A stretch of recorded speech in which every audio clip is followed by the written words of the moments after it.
आपण मानक स्वागत आपणकर प्रिय YouTube channel MJ smile world को आज लेटरटी आपण रही चतुर्थ अभिभावक शिक्षक शिक्षयित्री तथा विद्यालय परिचालना और उन्नयन कमिटी बैठक ता 17/1/2026 तारीख शनिवार दिन अनुष्ठित होब।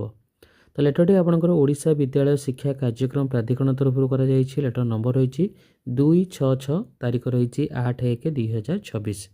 लेटरटी आपणकर समस्त जिला शिक्षा अधिकारी ओडिशा, समस्त जिला प्रकल्प संयोजक समग्र शिक्षा ओडिशा, समस्त ब्लॉक शिक्षा अधिकारी ओडिशा पाव करा जायछि।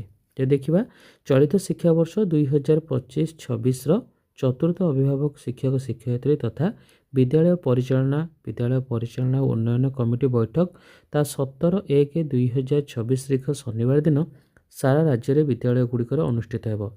ए संबंध में पूर्व प्रेरण करा जायतिबा उपरोक्त पत्रर निर्देशनामा अनुसार आपण माने कार्यक्रमटी को सुचारू रूपे संपादन करेंगे और निर्दिष्ट फॉर्मेट रे तथ्य संग्रह करी राज्य प्रकल्प कार्यालय को पठाइबे। गोष्ठी और विद्यालय मध्य एक समन्वय स्थापन करी कार्यक्रमटी को पूर्व निर्धारित नियमावली अनुसार यथारीति संपादन करेंगे।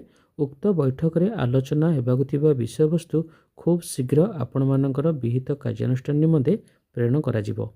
उक्त कार्यक्रम को सफल रूपायन पर समस्त प्रकार उद्यम जारी रखिबे। आलोच्य विषय वस्तु प्राप्त हेबा मात्रे एहाकू विद्यालय को निश्चित भाव प्रेरण करेंगे। यह जेपरी प्रत्येक विद्यालय में उपलब्ध हेबो ताहाकू निश्चित करेंगे। एठारे प्रकाश था कि विद्यालय स्तर में 4टी पीटीएम पर मोट 3000 टंकार विद्यालय स्तर लिमिट फिक्सेसन करा जायतिला। यही अर्थ विनियोग प्रमाणपत्र ता 27/1/2026 तारीख सुधा आपण माने यथारीति प्रेरण करेंगे।